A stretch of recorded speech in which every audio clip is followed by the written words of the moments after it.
The handover today is equipment predominantly around wash for our health facilities and also the places where we have frontline staff.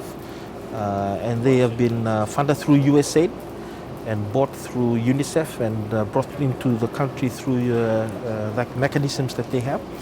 And this is very useful. So I was very thankful to the acting US ambassador and also to the UNICEF resident coordinator for this, because as you are aware, that in our health facilities at the moment and also in the isolation facilities, it is imperative that they are cleaned rigorously and hygienically, and therefore we go through this detergents and equipment very quickly. The turnover is actually quite fast. So this is actually very useful in being able to help them in terms of the work that needs to be done, but making sure that we're using the standardized detergents, solutions and equipment that is required to ensure that we are keeping our frontline staff and also other people within that vicinity safe from COVID-19.